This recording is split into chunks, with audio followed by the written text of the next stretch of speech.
The internet is a big dumpster.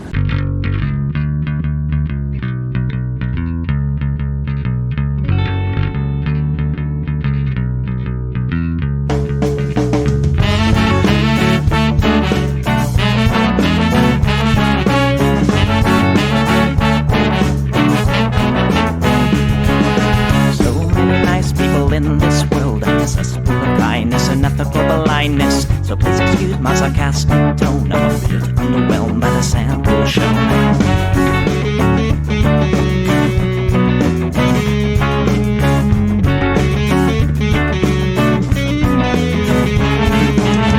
Mr. Bistro fraternity guy, you got my asshole, bloodshot eyes.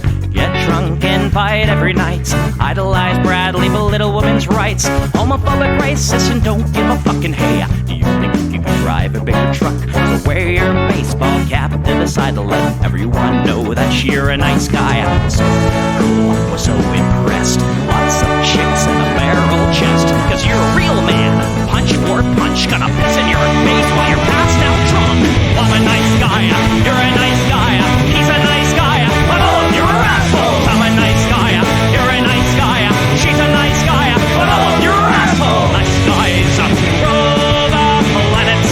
I just can't understand it. What could divine by deception and lies? Social Darwinism and an overdose of pride. Fuck off, I don't wanna hear it. Fuck off, read into the lyrics. Cause everybody gets their just desserts. As long as you remember that nice guys finish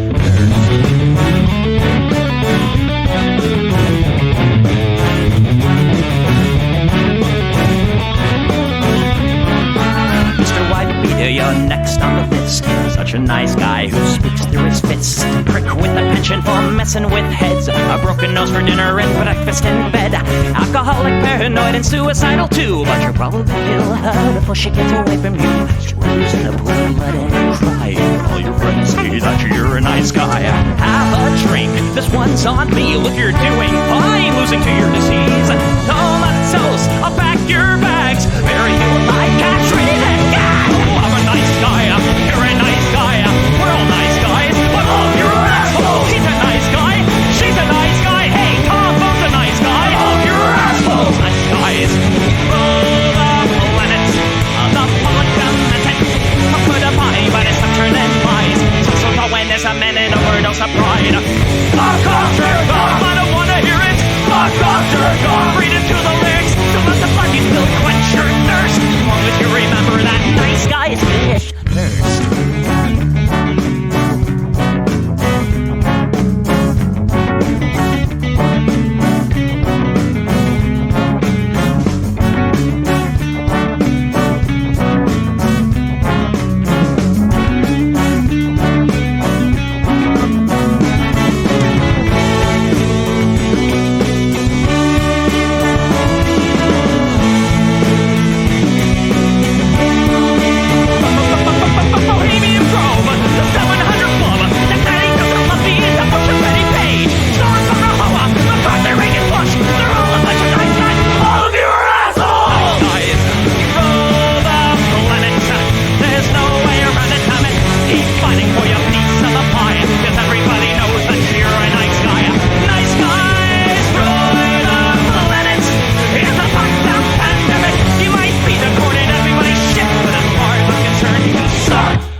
Hey everybody, welcome to the Plex. We do the show live every Sunday at 7 p.m. Pacific right here on Twitch. That's twitch.tv/EchoPlexMedia. You can support this project by going to our website, echoplexmedia.com, and click the support tab. The best place to do it, though, is through fourth quality plex.store.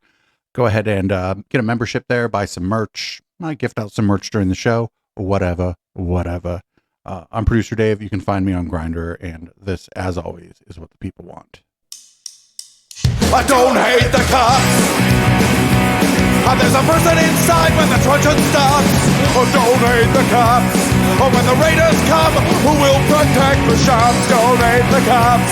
They're a sensitive bunch if you don't stop throwing your rocks. Snap, crackle, pop is the sound of a taser. Your body drops. Don't hate the cops. Oh, don't hate the cops. Don't hate the cops. Oh, don't hate the cops.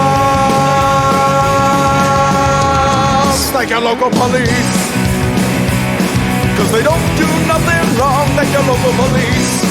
Got rid of the corruption and the racism is gone. They've been keeping the peace, keeping homeless folks out of the parks and malls. Got a cure for your social disease. Follow the law, don't hate the cops. Follow the law, don't hate the cops.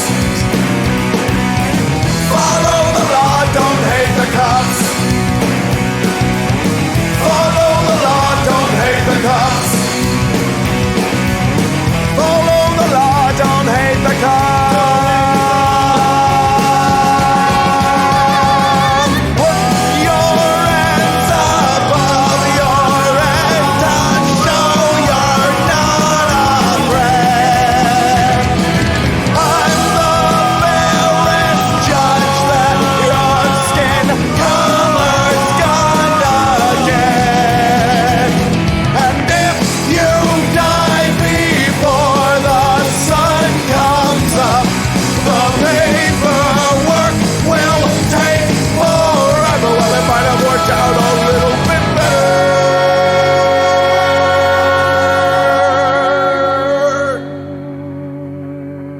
if you didn't hate the cops. Cause they don't do nothing wrong, don't hate the cops. You can't blame them for just doing their job, don't hate the cops. Well, you gotta wonder, how much would it cost for you to be shot at and stabbed at by maniacs and drunks? Don't hate the cops, don't hate the cops. Don't hate the cops, don't hate the cops. Don't hate the cops. Don't hate the cops, don't hate the cops. Don't hate the cops, don't hate the cops.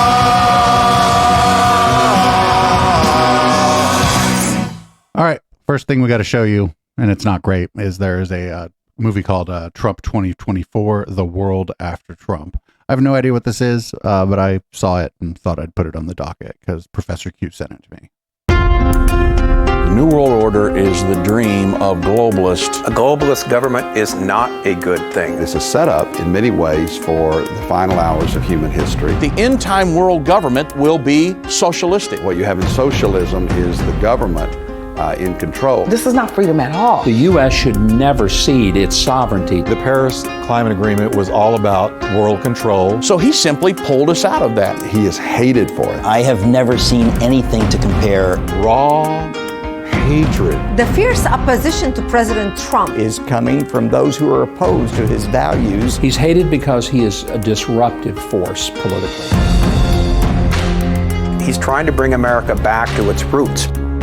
Trump stopped the enemy of America in their track. The interesting thing, he's done exactly what he said he would do. Promises made, promises kept. We didn't know if he was really pro-life. We didn't know if he'd keep his promises. And he will. He has. He does. You can just kill a child for any reason. Trump actually moved the embassy to Jerusalem. Said he was going to do it, and that's exactly what he did. It's like when Reagan said, Mr. Gorbachev, tear down this wall. We have a problem on our southern border. It's so important to secure the border. I want people coming here legally, not illegally. Now that he's restoring America, you see the encouragement and safety and comfort. We've got our leader and the only leader that can get this done. President Trump is a force of nature. Now, to be fair, I understand where a person may be offended. I go, oh my, this is going to be a problem today. First of all, we're all flawed. We're supposed to look beyond their fault, see the need. The Messiah will not arrive on Air Force One. He knows what he wants to do and he does it. Donald Trump's a winner. He wants America wealthy again. He wants America proud again. He's going to lead us back into a place of prosperity. If we win in 2020, then a new generation can see what prosperity is all about. Time to get involved. We have to be participants. Voting is a tremendous responsibility. It's not just about personality, it's about principles. Vote for someone who honors the unborn child. He works 21 hours out of a 24-hour day, and he works for you. Whoa, meth. America first. He is worthy of our vote, and he is definitely going to get mine. Who besides Mike Lindell really actually works 21 hours a day? That movie, that film looks terrifying. If it's put out on YouTube and stuff, we're definitely going to watch it on stream. Or maybe I won't. Maybe the media wench will watch it because that's like more her lane. Up next, I guess Mark Cuban went on the Vivek show. So this probably didn't go super well. We're not going to watch the whole thing. I would never watch the whole thing. I would never subject you to that. But here's a clip of it. It's ethics. The man told Mike Pence not to certify the election. The man called the Secretary of State, or was it governor? I forget, and asked for 11,072 votes. The man has stolen from more hardworking Americans. You were against Trump in 2016, though. You were against Trump in 2016. Right, but he was unethical then, and he's still unethical. And in 20, right? That's right, but that's the whole point. I actually started off supporting Donald, and then I got to know him better. When did you support him? Like 2015. I was like, he's great. He's he's not a typical Stepford candidate. I thought that was a positive. I would think that's a positive, right? A business guy who's pretty practical. But then I got to know not him. Ideological. Then I got to Trump University, Trump Soho, stole $4 million from a friend of mine that had sued to get it back. Mike Pence, 40 out of 44 people. Just take a look at the 4 years, because each of these are just going to be separate sort of personal attack rabbit holes. Look at the country in those 4 years. No, they're not personal attack rabbit holes. They're legitimate things that actually happen. So do you think the country, do you think the economy prospered and border crossing issues were far better under Donald Trump under those 4 years than they've been in the last 4 years? You disagree on that premise too. No, because if you look at border cars, what was Obama's nickname?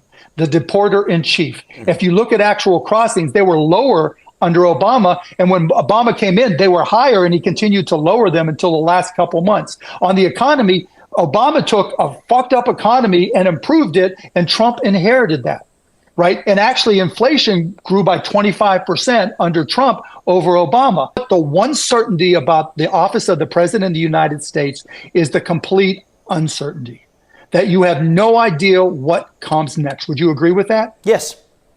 Okay, and so in my mind, and I think a lot of people's minds that oppose Donald Trump, is that you want somebody there that is educated on the world, but more importantly, just is ethical, right? So that they make ethical decisions. You want somebody when there is no precedent, it's never happened before.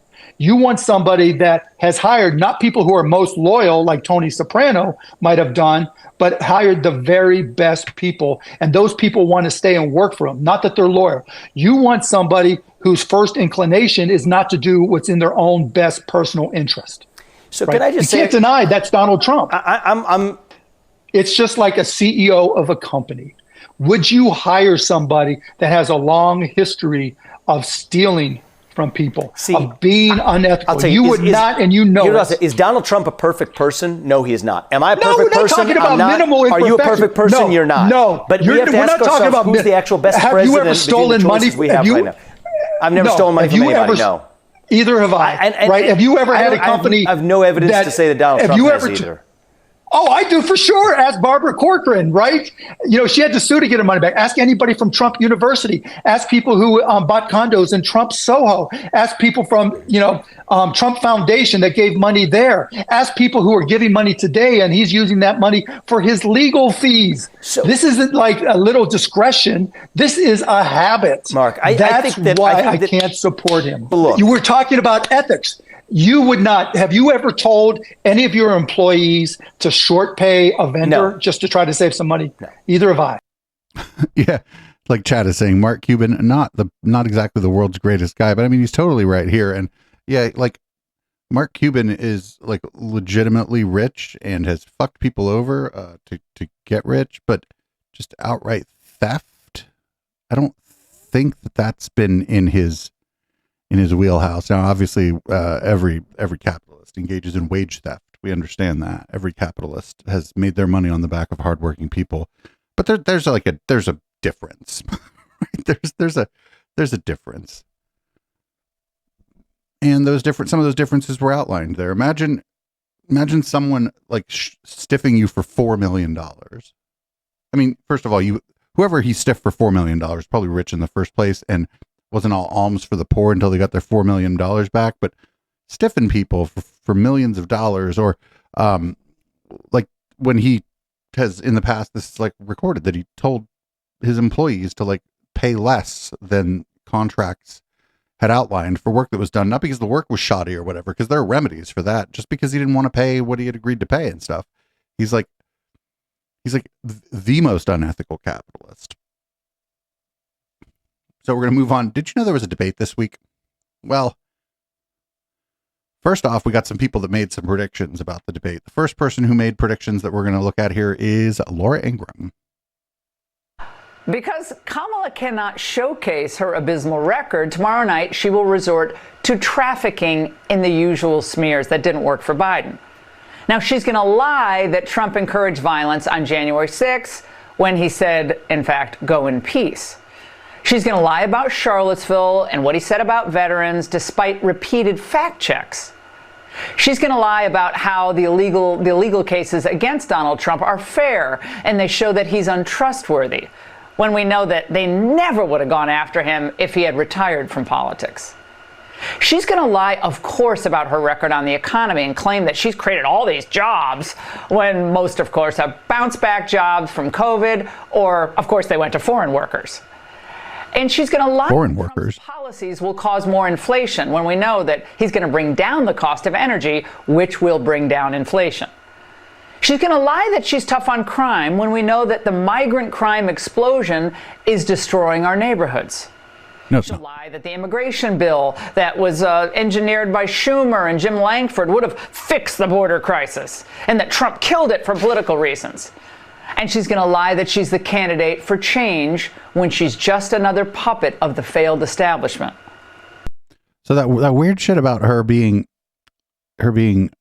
like weak on crime or whatever, the attack from the left, or I'm sorry, I don't like the word attack. Criticism from the left is always Cop Mala. Do you remember Cop Mala Harris?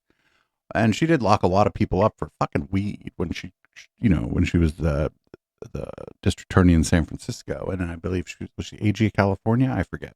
She was district attorney in San Francisco though. And like, I don't know, all this stuff isn't going to work.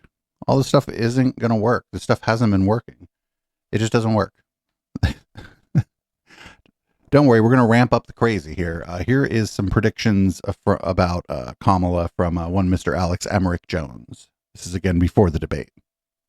In that she's going to fall flat on her face without a teleprompter. Remember her on CNN a week and a half ago? She was like squatting down. The people are like way above her, and she's like hiding. Let Tim answer that question. I can't really talk. And it's because she's got serious performance anxiety. You can see that. So she's going to be on drugs. She's going to be bombed out of her gourd. That's the question. Is she come out all hopped out on some weird ecstasy, or she might be on a hit of ecstasy? She looked like that at the DNC. I don't think she'd perform very well if she took some fucking E before the debate. She'd be like, "Can I touch your tie?" Big old pupils, feeling good. Yeah, they're going to give her a Molly. I'm dead serious. That's what they came up with with the psychologists back in the 80s. They invented it before that in the 50s. It's a hallucinogen mixed with amphetamines. That's not Molly. Molly's not a hallucinogen mixed with amphetamines. It's for couples that have problems or people that have shyness. It was a big bar drug. She'll be on... Dude, a bar drug? I mean, maybe the clubs, but it was mostly at the raves, like at underground parties, when there was just a lot of Molly everywhere because of the rave scene. Yeah, of ecstasy, pharmaceutical grade. The bars actually, even the clubs, places where they sold alcohol, they tried to keep people from fucking doing that shit because it really hurt their bar sales. And it's just going to be insane. She's going to come out. She was obviously drunk and on Xanax at the CNN deal. She either get drunk and on Xanax, and her face all long and the eyes all blown out, slurring the words. But I don't think you can do that every day. That's for normal go-to. They admit that. So yeah, you're going to get a hit of ecstasy or some other designer thing. They got a bunch of variants of that. You're going to get it. She'll be on Molly. Yeah, what is he? I don't know. I don't know what this guy thinks Molly does. It's not going to make you perform well at a debate. It's not a dissociative, but you do become a little bit disassociated from what's going on, like due to a flood of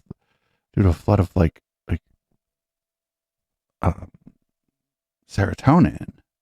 You're not like really in a good position to like go after somebody or criticize people when you're on that. That's the craziest thing. Well, no, not yet. This is Hank Kunneman, actually going to up the ante a little bit. Hank Kunneman is going to ask God to make sure that Trump wins the debate. The Democratic Party of today is a very evil party. It's aligning itself with many things that are grievous to God and also violates many things in Scripture of morality and other such things. Father, we are asking tomorrow night for truth, the Spirit of truth to rest upon that debate. We bind up the mouth of the liar, and we ask that the Spirit of truth would absolutely expose lies and cause our country to begin to see that this is good versus evil, that this is moral versus immorality, that this is the colliding of two kingdoms, the kingdom of God and that which is of the enemy. And so we pray a supernatural protection over President Trump, even over those that attended the debate. We're asking for a supernatural restraint over the hand of the enemy who seeks to steal, kill, and destroy. We command the mouth of the liar to be silent as you arise at this time and bring restoration unto this country. For there is an intensity that shall arise in this time, because there are those that are pressing against your very hand. And God, you are bringing righteousness and justice. We contend for that. America's being saved, and we honor you. And we thank you, Father, that this country is returning to you, and it's going to be made great again. And the children shall rejoice in their present and their future. In Jesus' name, amen. Amen. Yeah, that didn't work, actually. Didn't work out so good for them. Yeah, we'll play it. We usually don't play soundboard hits during the podcast, but we'll do it. In the name of Jesus, shut the fuck up in the name of Jesus. So we're not really going to cover the debate itself. I figure enough people did watch it, but of course we're going to have to watch this part. Harris, thank you. President Trump, on that point, I want to get your response. Well, I would like to respond. Let me just ask, though, why did you try to kill that bill, and successfully so? That would have put thousands of additional agents and officers on the border. First, let me respond as to the Please. rallies. She said people start leaving. People don't go to her rallies. There's no reason to go. And the people that do go, she's bussing them in and paying them to be there, and then showing them in a different light. So she can't talk about that. People don't leave my rallies. The only thing I did, and I did watch some of it, the only thing I did want to watch was the body language. We have the biggest rally. I'm not like a body language expert, but some of the look she gave and some of the the repositioning herself to like look at him and stuff. It's very, very, very disappointed mother. Incredible rallies in the history of politics. That's because people want to take their country back. Our country is being lost. We're a failing nation. And it happened 3.5 years ago. And what's going on here, you're going to end up in World War III, just to go into another subject. What they have done to our country by allowing these millions and millions of people to come into our country, and look at what's happening to the towns. What if she just leaves? Like right here. Would this be a great time, a great point for her to just be like, fuck this, take off the fucking microphone and leave? Over the United States. And a lot of towns don't want to talk. It's not going to be Aurora or Springfield. A lot of towns don't want to talk about it because they're so embarrassed by it. In Springfield, they're eating the dogs, the people that came in. They're eating the cats. They're eating the pets of the people that live there. And this is what's happening in our country, and it's a shame. As far as rallies are concerned, as far as the reason they go is they like what I say. They want to bring our country back. They want to make America great again. It's a very simple phrase, make America great again. She's destroying this country, and if she becomes president, this country doesn't have a chance of success. Not only success, we'll end up being Venezuela on steroids. I just want to clarify here. You bring up Springfield, Ohio, and ABC News did reach out to the city manager there. He told us there have been no credible reports of specific claims of pets being harmed, injured, or abused by individuals within the immigrant community. Well, I've seen people on television. Let me just say here, this is the people on television say my dog was taken and used for food. So maybe he said that, and maybe that's a good thing to say for a city manager. I'm not taking this from television. But the people I'm on taking it from television the city saying their manager. dog was eaten by Cut his mic. that went there. again, the Springfield city manager says there's no evidence of that. Vice President Harris, I'll let you respond to the rest of what you've heard. You talk about extreme. This is, I think, one of the reasons why in this election I actually have the endorsement of 200 Republicans who have formally worked with President Bush, Mitt Romney, and John McCain, including the endorsement of former Vice President Dick Cheney and Congress member Liz Cheney. And if you want to really know the inside track on who the former president is, if he didn't make it clear already, just ask people who have worked with him. Hell yeah. the dogs, dude. Unfortunately, people's pets do go missing, and there are fucking depraved people out there who steal people's pets, but I think they steal people's pets because they're cruel. They won't, but I don't think they tend to eat them. And I don't think that's an immigrant problem. I'm not saying no immigrants have ever stolen anyone's pet. I'm just saying that, like, those are like, there's a depraved people who fucking do mean things to animals. And that's an unfortunate reality of the world that we live in, but it doesn't have anything to do with immigration. After the debate, here's Hannity with the former guy in the spin room. It was the best debate I've ever personally that I've had. We're getting polls that show 92 to 6, 88 to 11. We're having a lot of great polls that just came out. Polling is phone polls and lots of other polls, but you see the polls. A very important debate. Oh, this is just on Hannity, not with Hannity. Another one because she got beaten tonight, but I don't know. Why wouldn't you look at her? The polls are indicating that we got 90%, 60%, 72%, 71%, and 89%. Where are you getting these numbers from?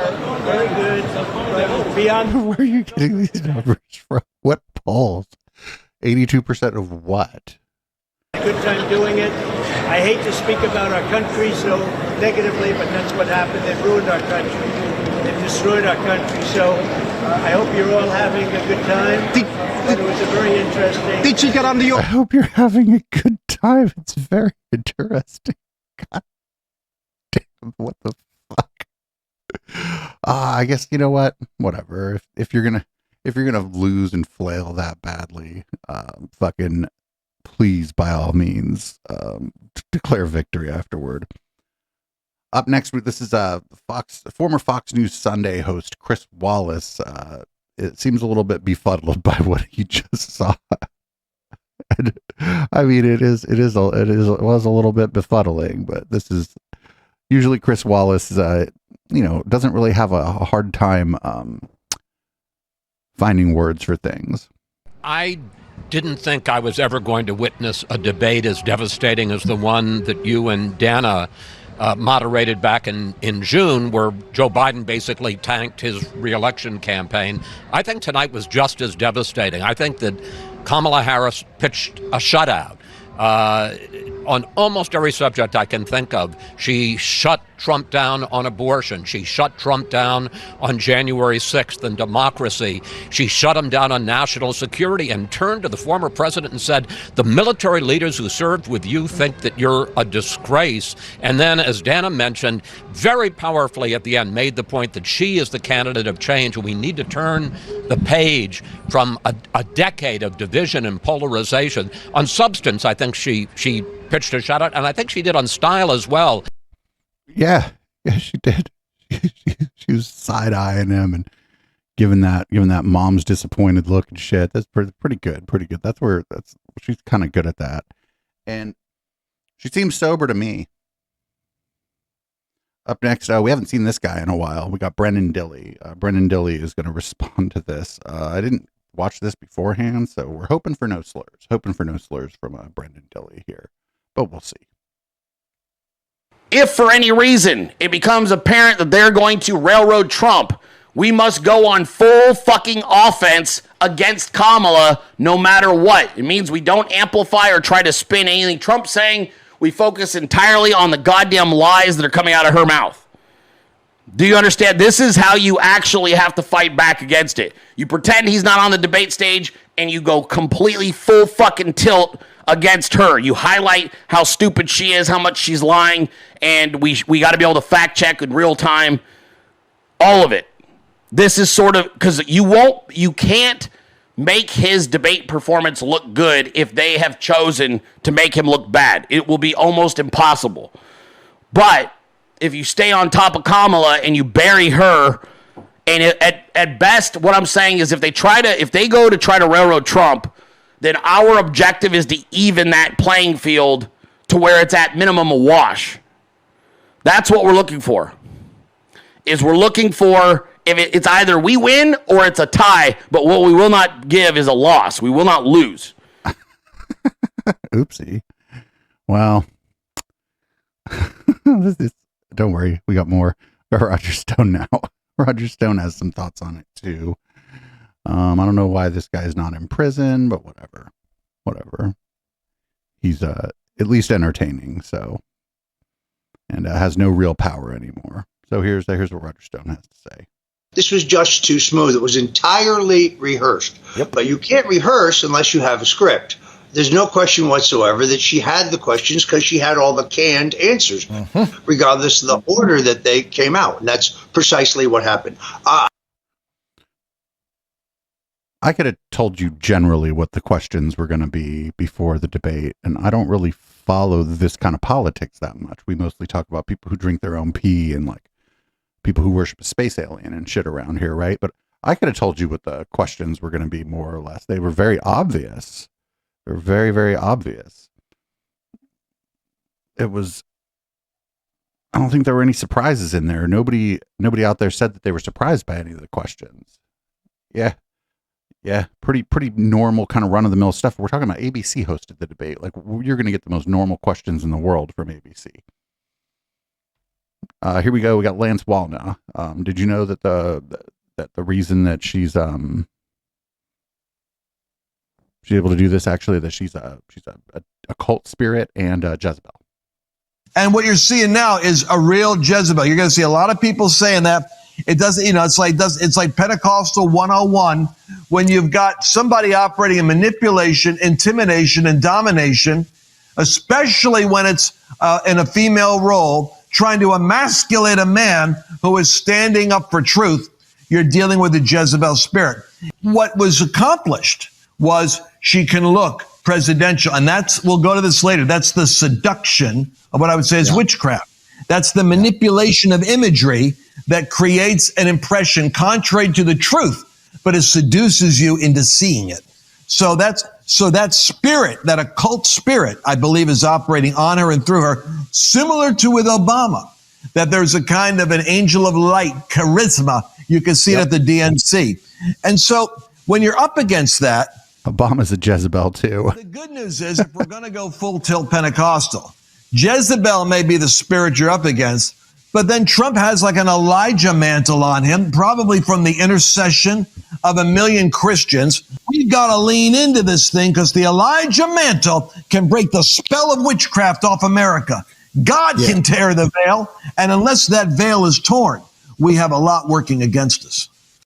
Man, I don't even believe in God, but my God, thank God most Christians are fucking cool and just fucking normies, right? That some go to church, some don't. They believe in God, or they, kind of believe in God, or maybe just say they're Christian and don't think about it too much. I'm just fucking thank our lucky stars that that's the way most Christians in this country actually operate. Because these folks here are fucking crazy, and it's a good, like I said, just a good fucking thing that mainstream American Christianity is full of fucking normies. Well, we're going to continue our parade of fools responding to the debate. Up next, we got Brett and Heather showing up real early in the show. They usually show up right before red light, but, they had something to say about the debate, so they ended up real close to the beginning of the show this week. There's been a lot of discussion online this morning of the interesting earring that Kamala Harris appears to be wearing.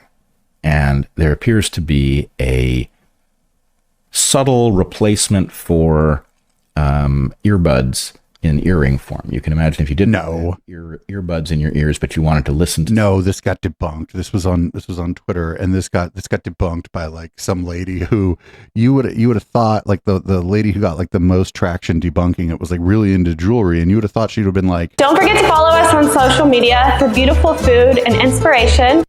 but she was like, no, I have those earrings. That she had a picture of them. She's like, there's no fucking transmitter in these earrings. They're very nice, very comfortable, and I like them very much, but no transmitter. Something, or maybe make a phone call. I don't know. That there's some earring you can buy that will do this, and Kamala appears to be wearing it.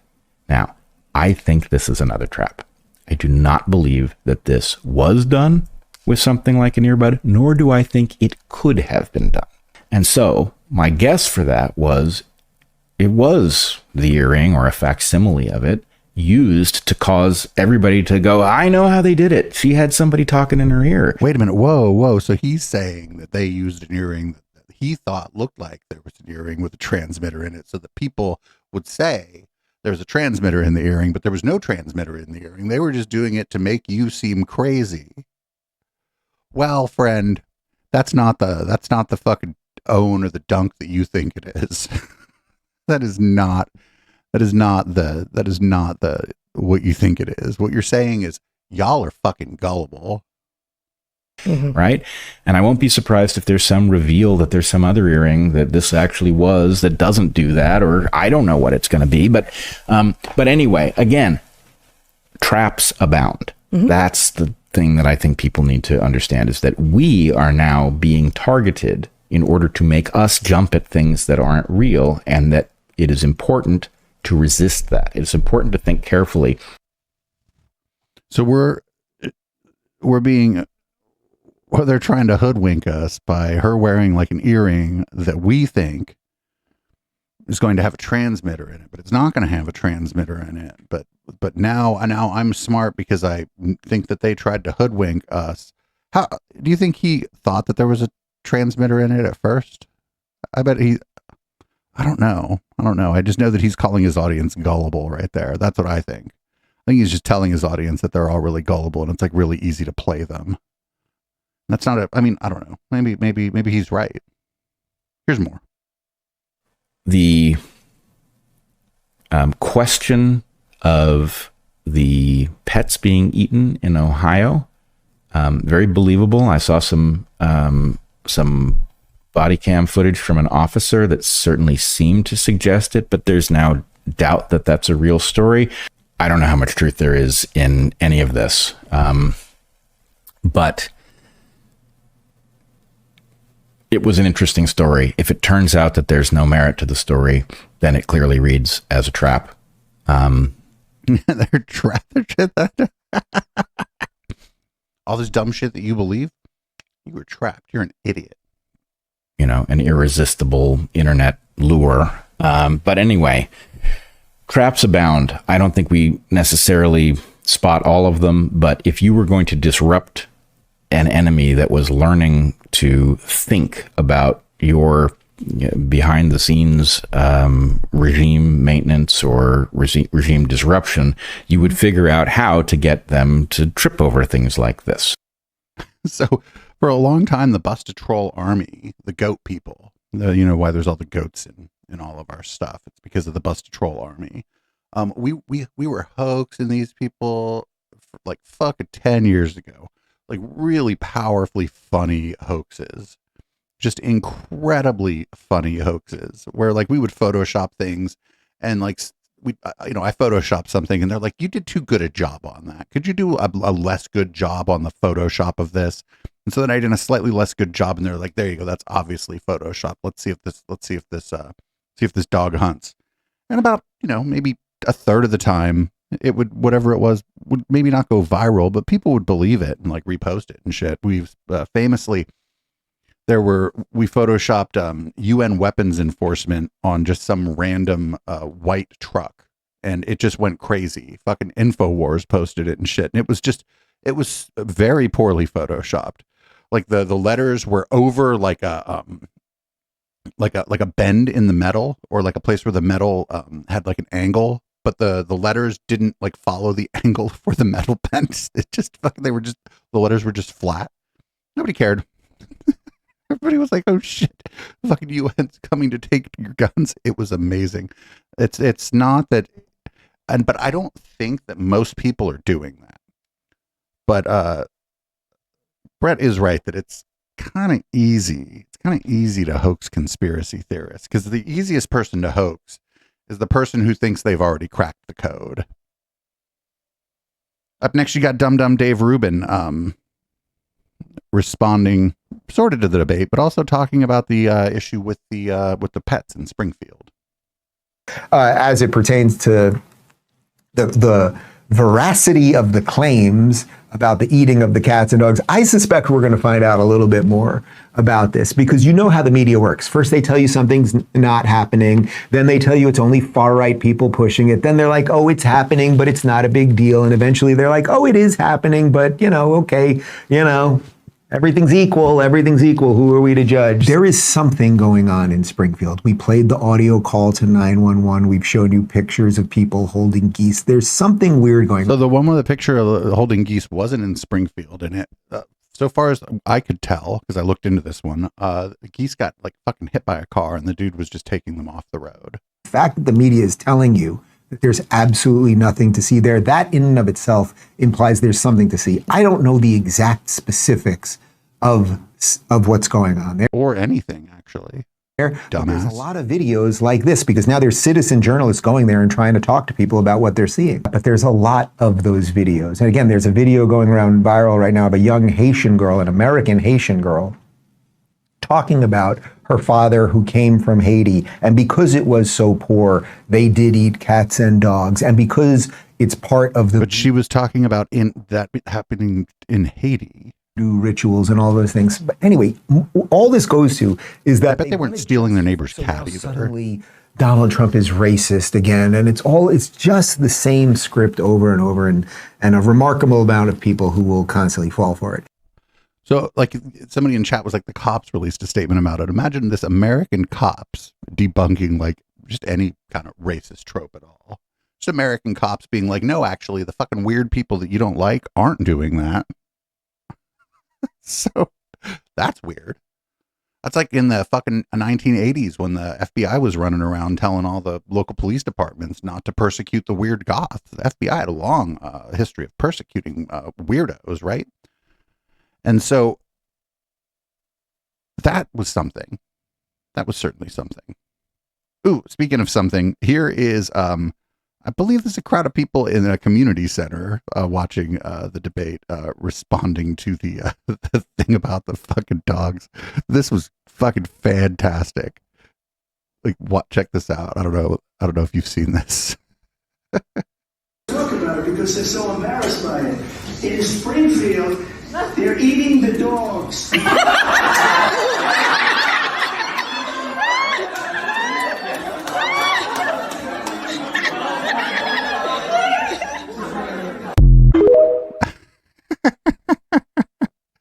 That was the response from just some random local community center full of normies, and now the internet responds. And of course, the internet responds with, many times, the internet will respond with a remix. And, I better hear this at the club. Actually, I'm too old. I don't really go to the club anymore.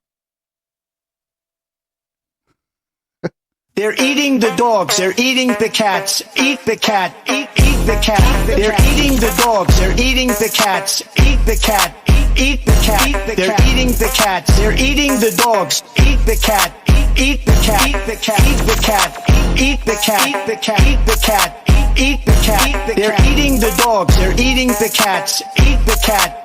Eat the cat. Eat the cat. And ABC News did reach out to the city manager there. He told us there have been no credible reports of specific claims of pets being harmed, injured, or abused by individuals within the immigrant community. I've seen people on television. Let me just say here, this is the people on television say my dog was taken and used for food. So maybe he said that, and maybe that's a good thing to say for a city manager. I'm not taking this from but television. But the people on I'm taking it from television the say city the manager. dog was eaten by the people that went there.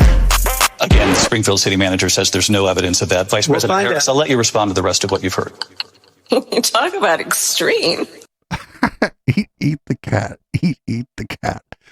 Good job, internet. Thank you so much for remixing the dogs and the cats. All right, well, that was the end of that. Here is a clip of Tim Walz, who just continues to be like really good, actually, in the role that I thought I didn't know he was going to be this good at all of this. Actually, I didn't know much about him. I know like he's more moderate, maybe more like centrist or moderate liberal than I am or whatever. But he just continues to be like incredibly good at this, and he's going to be a pretty big factor if Kamala ends up winning. It empowers Putin. It empowers dictators. But again, one example, he was asked for one world leader who was with him, and it's Orban. My God, that's all you need to know. You've got a leader in Kamala Harris that understands the importance of these alliances. She understands what it truly means to stand up for the Western democracies, and she truly means to talk about others. Donald Trump talked about himself 99% of the time, and if he wasn't talking about that, he was talking about Orban. So it was couldn't have been clearer. Couldn't have been clearer. And I'd just like to say, if I can make my plug, she did her job. Americans need to do theirs. Get engaged. Get the facts. Go to KamalaHarris.com. Go down and do some door knocking. Talk to your neighbor. Talk to your relatives. It was clear tonight that there is only one person on that stage that should be president of the United States, and that was Kamala Harris. Hell yeah, he's just doing a fucking fantastic job of being like a supporter of hers, but not seeming like disingenuous, not seeming like he's sucking up to her in any way. Just doing an outstanding job. Like I said, I didn't know much about the guy before, and I think if she wins, it's going to be her, but this was the right choice, all things considered. Maybe not, again, my personal choice as far as politics go, but I'm to the left of most people in the Democratic Party, so there's no surprise there. Ooh, you know who continues to be incredibly bad at running for vice president? J.D. Vance. Just once and for all, you again started this in part by saying that, at which Donald Trump repeated on the debate stage, that, and he didn't say anything about the policies that you're talking about. He just said Haitians are eating dogs and cats. Can you affirmatively say now that that is a rumor that has no basis with evidence?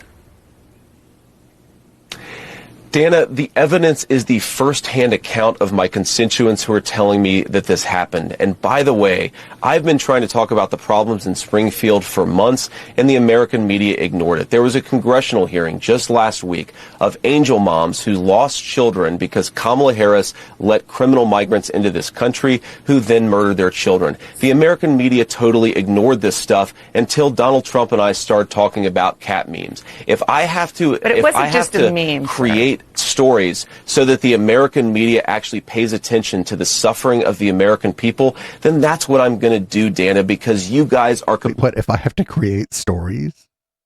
Wait, so you just admitted to fucking being part of this fabrication? Completely letting Kamala Harris coast. You had one interview with her. You talk about pushing back against me, Dana. You didn't push back against the fact that she cast the deciding vote on the Inflation Reduction Act, which is why a lot of Americans can't afford food and housing. You just said that you're creating a story. About public policy. Sir, you just said that you're creating the story. What's that, Dana? You just said that this is a story that you created. So the eating dogs and cats thing is not accurate. Dana, it comes from firsthand accounts from my constituents. I say that we're creating a story, meaning we're creating the American media focusing on it. I didn't create 20,000 illegal migrants coming into Springfield thanks to Kamala Harris's policies. Her policies did that, but yes, we created the actual focus that allowed the American media to talk about this story and the suffering caused by Kamala Harris's policies. Do you... You stupid motherfucker. Like, everybody knows that that's what you did, but like, you don't have to just say it. Like, why'd you just, like, what the fuck? Also, like, the governor of Ohio is a Republican, and he didn't seem too pleased with all this. Cleveland's a big city in Ohio. Ohio might be in play because of this. Because Ohio's kind of one of those places where they we love America, but they're Ohio people. They're very much about Ohio. It's sort of like how New Yorkers will be like, are you an American? They'd be like, I guess, but I'm a New Yorker. Like, there's some of that going on in Ohio. Other places like California, that's not so much the case. Places like New Jersey, obviously, that's not the case. But there are some places like that, and Ohio is one of them. Up next, we got Marjorie the Gathering versus Andrew Cuomo, or as Sam Cedar would call him, Cuomo the Lesser. There's nobody to root for here, but Marjorie the Gathering is probably incorrect. Thank you, Mr. Chairman. Mr. Cuomo, I'd like to remind you that you're under oath. You've said a lot today. In your opening statement, you attacked President Trump and his response. I'd also like to remind you of statements that you've said. On April 13th of 2020 on the Howard Stern Show, you said, and I quote, "Trump has delivered for New York." He has. And then you talked about... Yeah, but Trump has delivered for New York. Delivered what? Sending the ship. A delivery isn't always good. Sometimes it's a bill. Mind you that the comfort ship was sent to New York on March 30th of 2020. That was just a few days after you signed the directive to put COVID-19 patients into nursing homes on March 25th, which led to murdering people's parents, grandparents, and great-grandparents. Yes. I thought you didn't believe in COVID-19. Murdering them. Today you said, and I'll quote you, you said that high deaths in nursing homes is a conspiracy theory. Would you like to turn to the people here in this room today whose mothers died and their fathers died in these nursing homes and call them conspiracy theorists? Do you have the audacity to do that, Mr. I never Cuomo? said that, Congresswoman. You said that today. You're under oath. I never There said is video. high deaths There's are video conspiracy of all of your words today. I never You can said be that. fact checked. We'll do that when this is over. Yeah. You also blamed staff for spreading COVID in nursing homes, not COVID patients. You blamed the staff. The staff But yet on brought March COVID 25th, in. I didn't ask you a question. I'm talking to you. So you're not asking a question? On March 25th, you signed a directive to put COVID-19 patients into nursing homes. On March 30th, President Trump sent the comfort ship, and you did not put COVID patients in the comfort ship. You didn't send them to the Javis Medical Center that President Trump had built, which was a field hospital. You didn't send them there. You put them in nursing homes, which is murder. That's not... No, that's murdering people. I'm saying that right now, and I'm also saying what a lot of people believe what your actions did. So that was the wrong move, what he did. But this was like so early in COVID that I'm not sure that anybody knew what the right move was. This ship that was there, I don't know that much about it, but I saw, and I don't remember too much about it. I saw a pretty good YouTube video about it from somebody talking about how that wasn't necessarily like the best option for people, particularly in New York City, just because of like logistical reasons. Putting people, okay, so first of all, if they were older people who were needed to be in a nursing home anyway, I don't know. There was no right fucking answer, especially in a place that is as dense as New York when something is unfolding the way that it did. Did Cuomo make the wrong calls? Oh boy, howdy, yes he did. Was he negligent? Possibly. Was he malicious? I don't think so. I don't think he's a good person, but that's different than thinking he like maliciously put people in these nursing homes to like do basically old people eugenics, which is what she's implying there. A lot of things can be true at the same time, and a lot of things can be false at the same time. Up next, there's a new film coming out that is focused on child trafficking in California. Now, child trafficking oftentimes is for labor, and it seems like this will be focused on labor. But I just hope that this thing isn't fucking pilled to the gills. And maybe we'll find out. Not from the trailer, but I'm just everybody keep an eye on this, because the last one that was about trafficking was that fucking Operation Underground Railroad, that Tim Ballard guy, and that shit was pilled as fuck. This is pretty shocking. The Bay Area continues to be a hot spot for child trafficking. And a new film called City of Dreams is highlighting the crime impacting an estimated 27 million people around the globe. Lorene Ayub spoke with the producers and anti-trafficking leaders here in the Bay to learn more about what experts call modern day slavery. It's a feature film unpacking a difficult reality in America. Child trafficking. City of Dreams tells the story of a child who's kidnapped and sold to a sweatshop in California. You crush it. And according to anti-sex and labor trafficking activist Vanessa Russell, owner of Hayward-based nonprofit Love Never Fails, it's an occurrence that takes place in California and around the nation far too often. There's a lot of different ways that someone can be sold in our world, unfortunately, and this is happening to every age, every race, every gender identity, every religion, and it doesn't discriminate. And sadly, it's something that we really struggle with here in California. But Vanessa wants to change that. Through her organization, she provides recovery resources for survivors, from clothing to housing. Her mission is a personal one. I was in foster care as a baby, so I have a lot of my own personal trauma story that informed me working with inner city kids very much like me.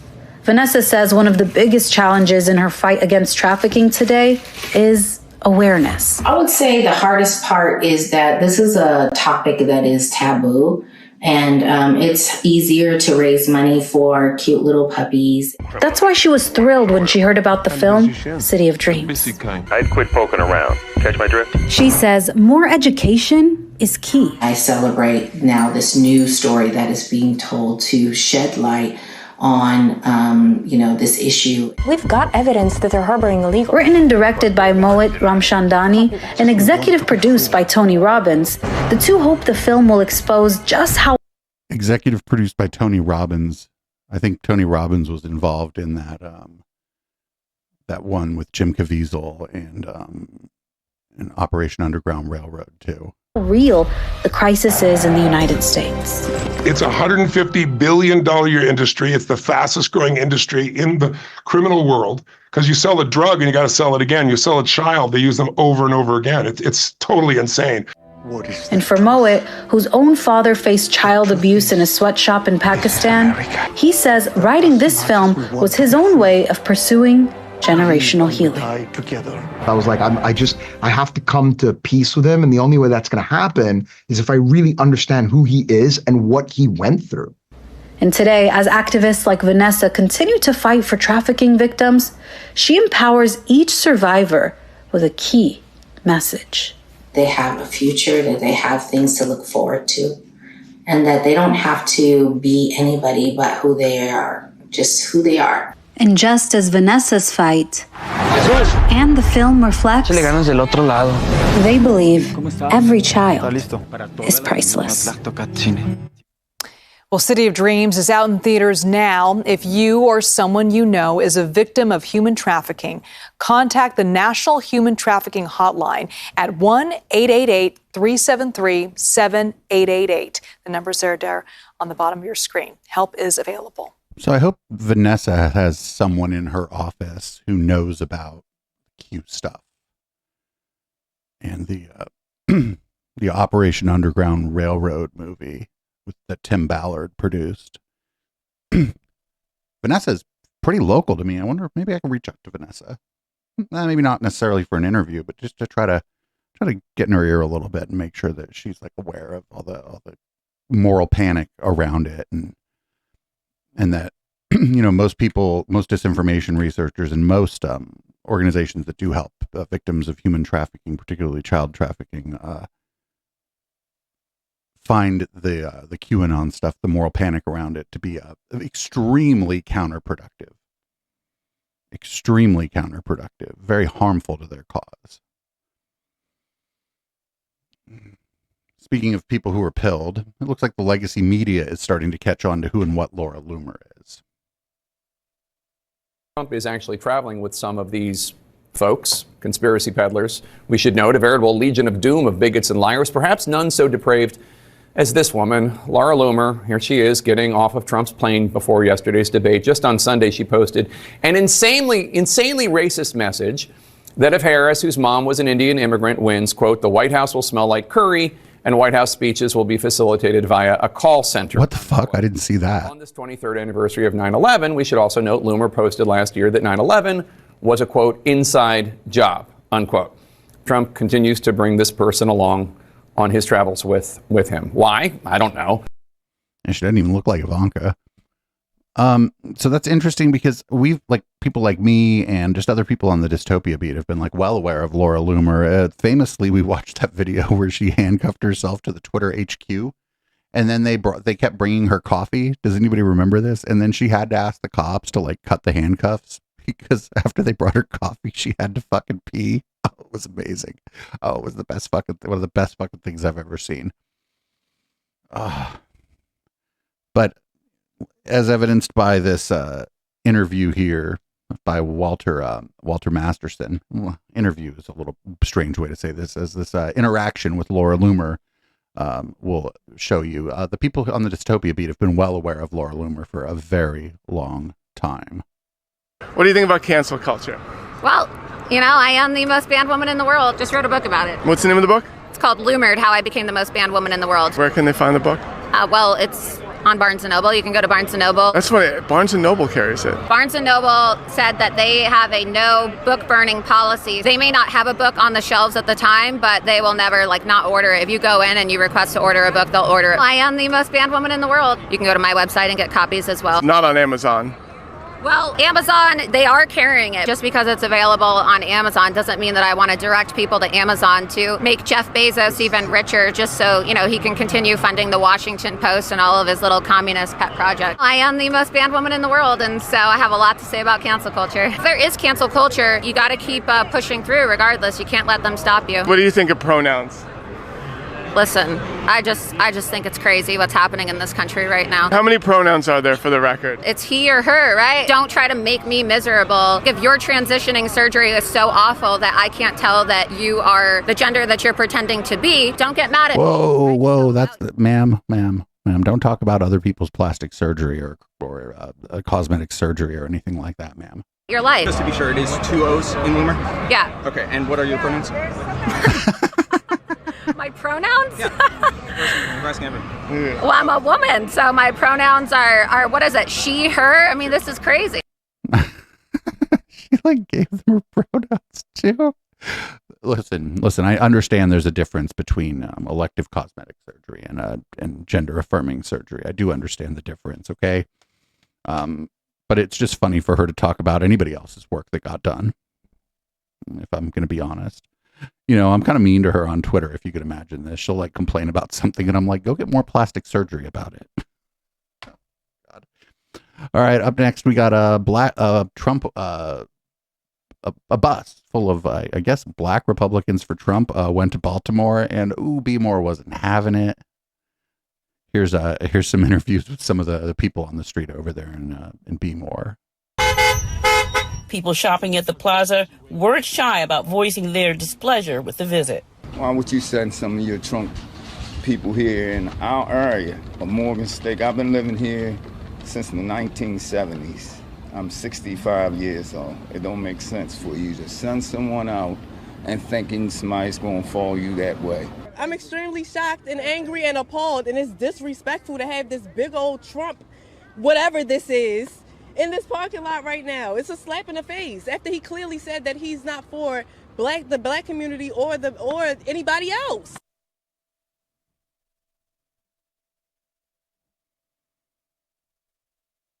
And that is, I guess, the end of that video. I wish they'd have got more people. I got more people, but shout out to B. Moore. B. Moore is one of them places where they'll be nice to you and shit, but it's just not a place for bullshit. Not a place for bullshit.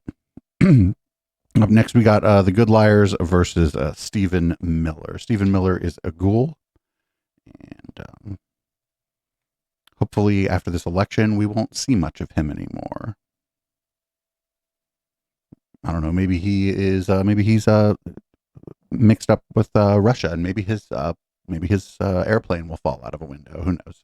What were your thoughts on the debate, and what are your thoughts on Democrats saying that Republicans are weird? It was a tremendous victory for President Trump. It was an incredible night. victory on immigration, victory on the economy, victory on inflation, victory on Afghanistan, victory on Ukraine. Really an incredible night for President Trump, where he laid out his vision to the American people and really made her own the record of the last 3.5 years. You evaded the weird question. Don't want to harp on the weird thing because a lot of people have called you weird before. And harping on it right now. But even before Tim Walz said it, like a lot of people have been calling you weird. Nothing's weirder than How do you respond to that? People saying that you make them a little uncomfortable and that people kind of get uneasy when they're around you. Nothing's weirder than giving tampons to boys, as Tim Walz did. That's actually not true. That as it was fact checked, that's actually not true. Anyway, so that's not true. We fact checked it, and he does make people very uncomfortable, and I was very uncomfortable when I talked to him. Me too. I would love to talk to him, but I'd be a little uncomfortable the whole fucking time too. I'm not going to lie there. Up next, we got Cocaine Don Jr. I've tried to avoid him on the docket lately, but it's been hard. He's going to talk about immigration, different countries, and of course, IQ, because that's how IQ is a real thing, and not just, it's not even the 21st centuries, it's the 20th century's phrenology. Have to show it, they have to share it, they have to get these messages out there. If you see it, report it, because no one else is going to do that if we don't do it ourselves, Charlie. It's disgusting, and it should not be happening in America. It shouldn't be happening anywhere else in the civilized world, but that's the reality. Okay, you look at Haiti, you look at the demographic makeup, you look at the average IQ. If you import the third world into your country, you are going to become the third world. That's just basic. Like, it's not racist, that's just fact. You see that happening in these places. And again, these places, they're... No. We haven't imported. There have been refugees and immigrants here, and there always have been. And I don't even like the third world, first world. I think third world was generally used to refer to countries that were under the sphere of influence of the USSR during the Cold War, more than it was any measure of like a country's economic output or their IQ. And so I like the even global north and global south isn't like the best way to talk about it either, because like countries that we would call global south are actually north of the equator. We should probably just stop slicing and dicing the thing like that. And I'm hearing from chat that I got it wrong here. The second world would have been under the sphere of influence of the USSR, and the third world was maybe either under neither of those people's sphere of influence, or more likely just countries where there weren't no white people, is what I'm thinking they were mostly saying. Up next, things seem to be going great in Florida. Check this out from a local Florida news station.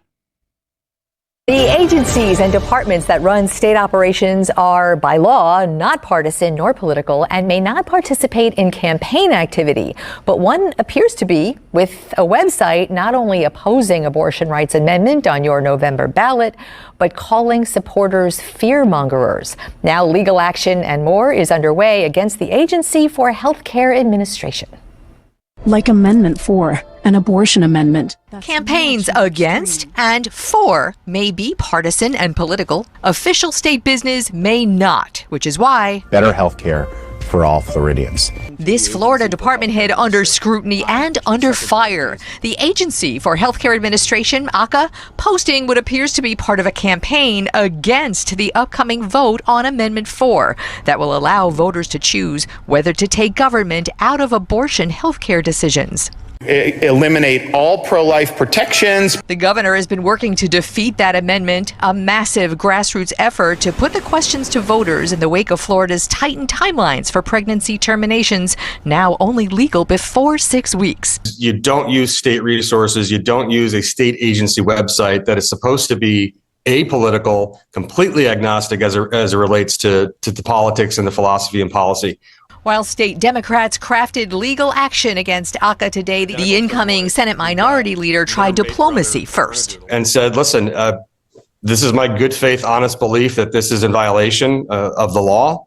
And what's of greater importance is that, the content is removed before it continues to do any harm. That apparently failed. The official department response, a prepared statement that says the webpage is to provide information and transparency to Floridians, and that many in the media have not covered it correctly. Besides legal action, Florida Democrats are asking for all communications, emails, etc. to see who is involved with directing that ACA posting. The governor's administrators have been challenging the amendment from the start. First, its very place on the ballot, and that didn't work. And then they added their own language to the ballot question.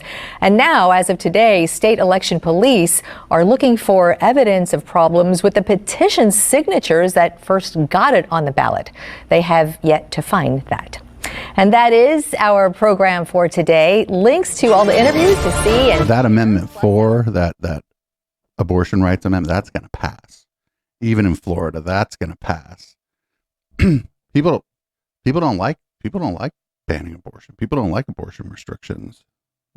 Not in Florida, not in California, not in any state basically where there's a big cities and a kind of a cosmopolitan vibe to the state. In Florida, whether they like it or not, it's a cosmopolitan place. People from all over the world visit there, and Floridians, even if for no other reason, just don't like that stink on them.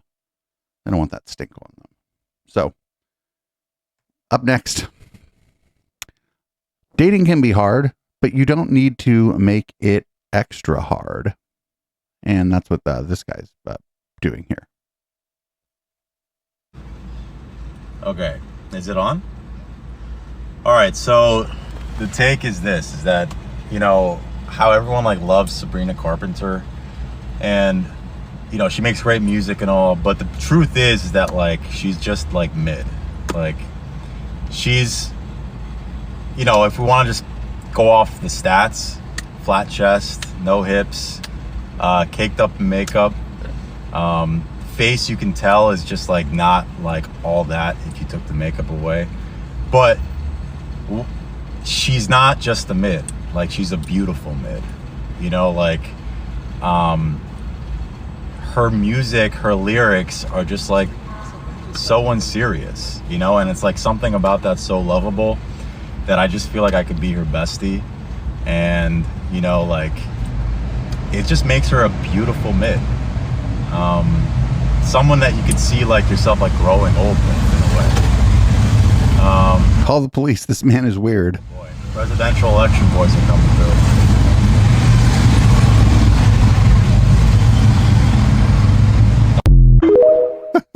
I don't even know who this person is. They're a pop star, and it seems like the gal in the car was like, "Wait, what? Do you want? Could I put this? Could we get this? Maybe we get film this. I find this point of view very interesting." That guy, if that was a date, there won't be a second one. Because even if you think that about somebody, or you don't like their music or whatever, like fucking, I don't know, who the fuck cares? I don't even know who that person is. But now I'm inclined to check them out. Was it Sabrina Carpenter? Is that right?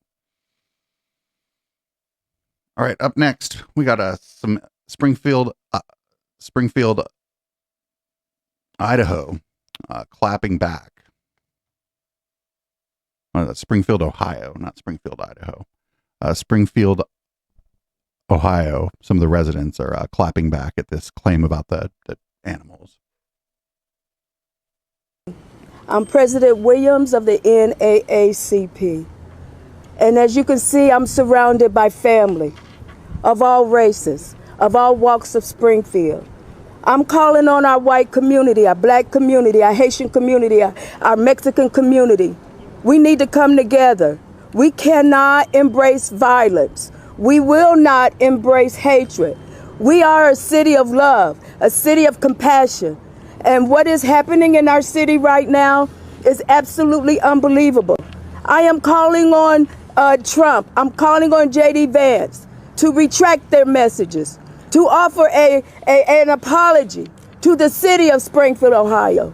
We are already on edge, but with the comments from our government has made it worse.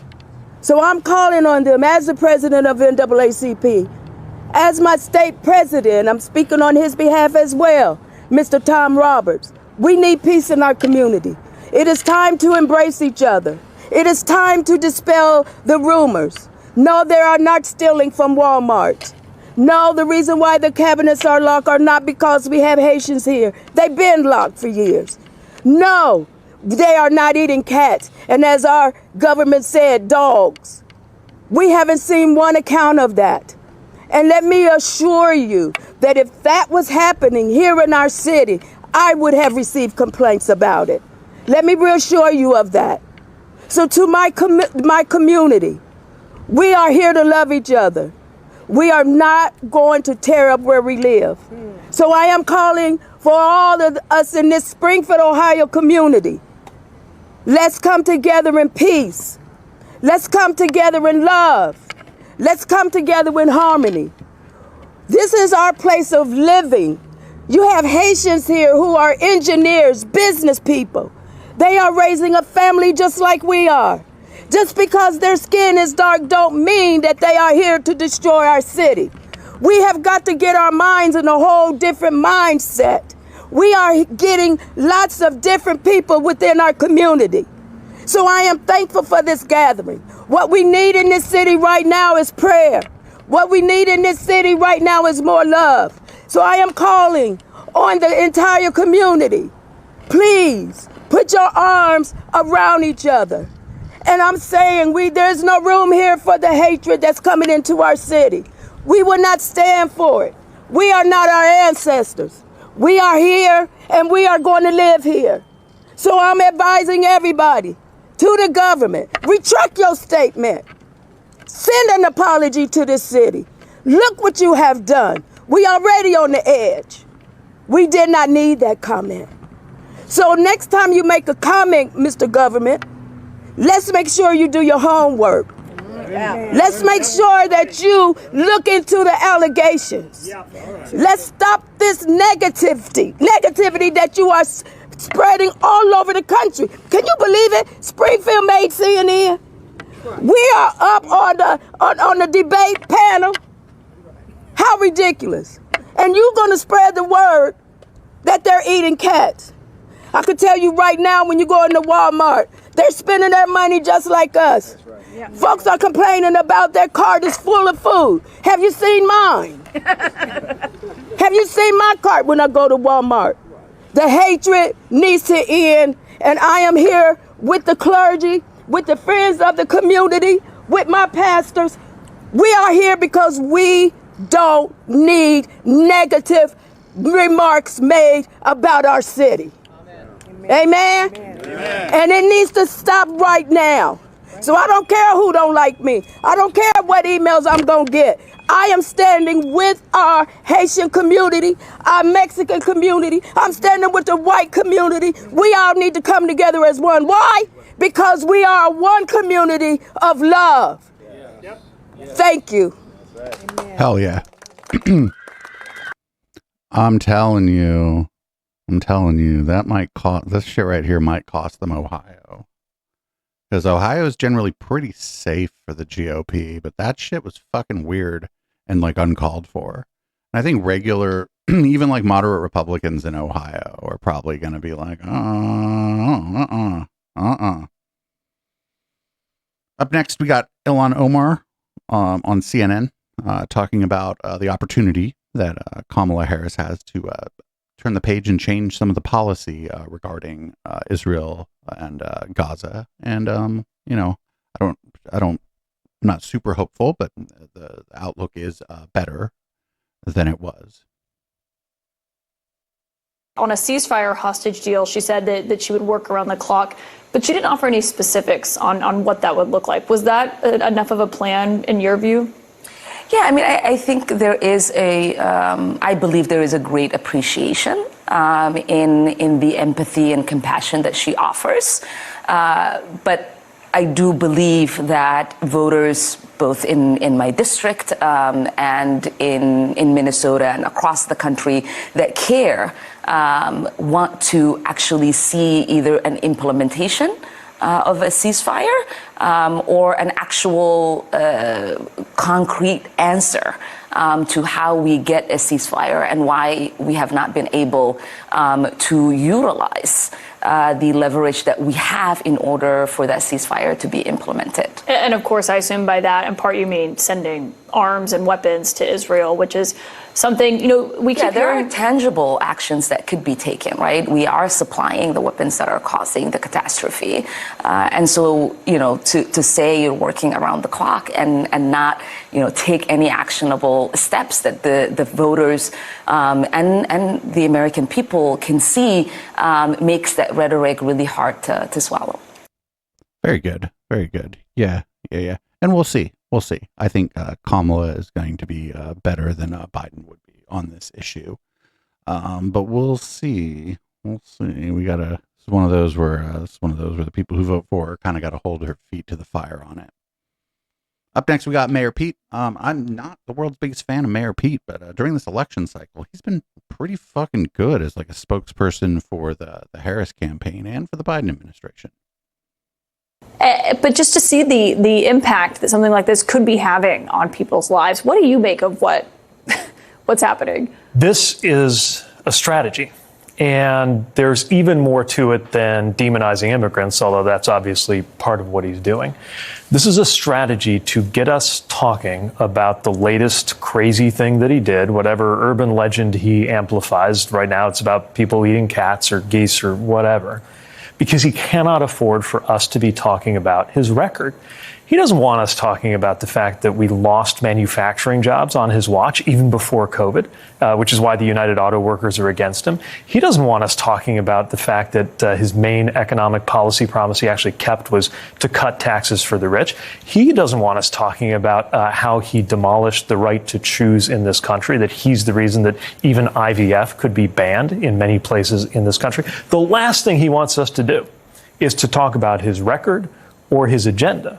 So what he wants us talking about is whatever crazy nonsense he can thrust into the center of the internet and the media conversation, which this week happens to be the stuff about eating cats or dogs or geese or whatever. So you think it's just a distraction technique? Yeah, I mean, but it's one that isn't harmless, right? It's affecting this community and it contributes to this. Also, not for nothing, people eat goose. Like, right, if you like put on like a camo hat and one of them fucking orange vests and go out with a gun with the boys, it's just called hunting. But I think that's I think that they're like gatekeeping goose hunting, and that's like a thing that only white people could do here in a way. Your picture of demonizing immigrants, but again, this is strategic. I don't give him credit for much, but whether it's this, whether it's blurting out a racist remark in a auditorium full of black journalists, as he did a few weeks ago, whether it's choosing 9/11 of all days to invite a 9/11 truther who said it was an inside job with him, right?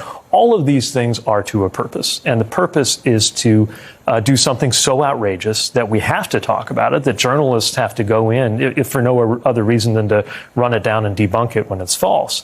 And to try to suck up all the oxygen into that so that we're not talking about his profoundly unpopular policy agenda, Project 2025, and all of the failures of his actual time in office. See, Pete Buttigieg is like the opposite of J.D. Vance. Not like politically. He's certainly not as far to the left as J.D. Vance is to the right. But like in like tone and sort of like even like kind of charm and sort of like just being like normal. And I don't like the word normal, but like being like a regular person. He's like the opposite of J.D. Vance, and it's playing pretty well. I'm glad he wasn't chosen as the a VP role, because I don't think he would be as effective in doing this if he was the candidate. But he's a transportation secretary, and by all measures, I think he's done a good job at that too. So, I'm open to having my mind changed about him, and hopefully he continues to surprise us. Up next, Trump isn't even sure who Laura Loomer is, apparently. Carl, more examples. Yeah. Oh, that's not right. This one is, this is about the debate. This is out of order. I should have put this earlier. Karl Rove I don't know. I thought he was dead, but like whatever. He is kind of surprised that nobody thought to tell Trump that he would be fact-checked during the debate. Knew this was going to happen. So what, Matt Gaetz, Tulsi Gabbard, Laura Loomer, why didn't somebody in that room say, Mr. President, it's ABC, they're going to be fact checking? And well, because the names you just listed. You can count on the dominant media fact checking you more than her. So let us arm you with a technique and look for the opportunity. With a technique, not with like good information. We need to arm you with a technique where all these people are like liars. So they would just share their experience being liars with him. Maybe he didn't do it, but I'm going to tell you that was only one of the two major shortcomings. I think the other major shortcoming was they knew she was going to provoke him. First of all, remember, any time spent on talking anything other than the economy, inflation, the border, and if somebody else brings it up, the world, is wasted time. So they knew he was going to be provoked. They knew that she was going to find some way, and she did it effectively, and he bit every time. Your crowd size, people, get tired and leave. What he should have said was, you know what? I know what you're trying to do. You don't want to talk about the economy, inflation, or the border, so you're bringing up these side issues, but it's not going to work with me. And the next time she tried to provoke him, he could say, you know what? Nice try. Not going to work. I'm going to stay focused on the things the American people care about. You keep trying those childish debate tactics, and that's fine by me.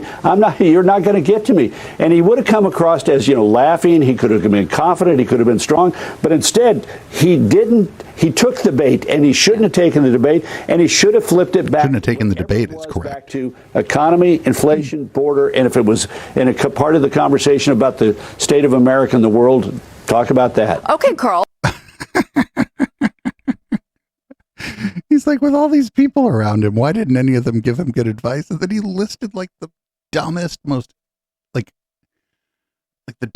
useless group of people in the fucking world. That's why they didn't give him good advice, because it's the dumbest, most useless group of people in the fucking world. Up next now we got here's Trump talking, I guess is this Mar-a-Lago? Oh, it's Palo Verdes, Rancho Palo Verdes, California. And he's going to be asked about Laura Loomer, who he's been traveling with, and he's going to be like, who? Traveling with you on your plane. Okay, a lot of people do. It's a very big plane. With you. She made racist remarks about your opponent. She also espoused conspiracy theories about 9/11. Do you disavow those remarks? Well, I have to see what the remarks are. You're telling me for the first time we're here discussing the destruction of San Francisco and California by a person that's running for president. So I don't even know what you're talking about. I do know that she may have said something based on what you're telling me, but I don't know what she said. But I'll go take a look and I'll put out a statement later on. But I really don't know. Please. I think it may as well have just been like, Laura who? He knows the fuck she says. Like everybody be making fun of Laura Loomer. He knows. Donald Trump. He might not know a lot of things, but he knows when people be making fun of people. He knows when people be getting made fun of. So now we're away from our sort of election style coverage, kind of. Every 4 years or so, there's a person and a political party that just they just pop up out of nowhere. That person is Jill Stein, and that political party is the Green Party. But here she is on The Breakfast Club. We're only going to play 17 seconds of this, but it's pretty good. And it is the talking point of AOC the other day, who is taking her marching orders from the DNC. This is exactly what they say, that we are only running for president. Of color as parroting talking points instead of us looking at basic math. The one thing that AOC has done that you haven't is win some elections. Get him, dude. Get him. The Breakfast Club is, I don't watch it a lot, but I probably should watch it more because it's pretty, like, it would like broaden my my like media consumption. And like they don't, every time we've played a clip from the Breakfast Club, they don't be fucking around over there. The lady was like, you know what she did that you didn't, Jill? She won an election. So we're maybe not going to hear much more from Jill Stein, but we may. But boy, howdy, the day after the election, we're not going to hear nothing from her. We're not going to hear nothing from her party. There aren't going to be Green candidate parties running for your school board, for city council. There aren't going to be any of them running in your state for the state senate or state assembly or state house. They're just gonna go away. It's gonna go away, and they're gonna come back again in 4 years, I guess, and fucking, I don't know, get wrecked again. Jill Stein in I think it was 2020. Somebody asked her about 5G, and she's a medical doctor.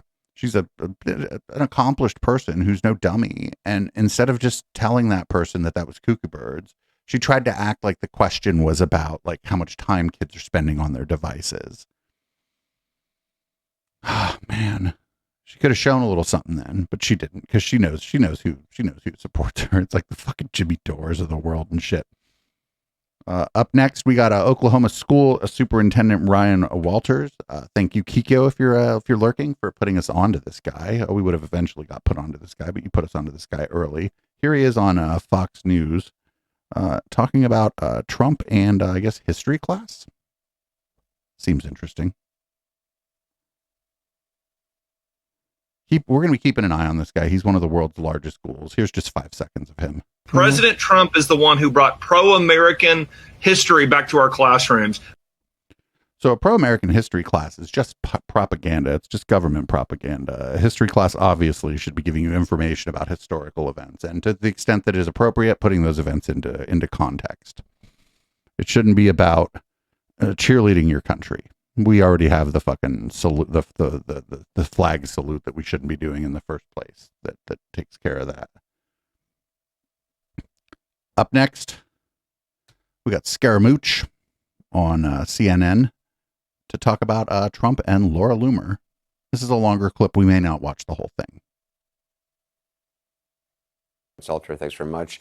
Anthony, does it make sense to you that he would now have her around? It makes total sense. It fits like a jigsaw puzzle piece perfectly, because all the normal mid-of-the-range Republicans have left him.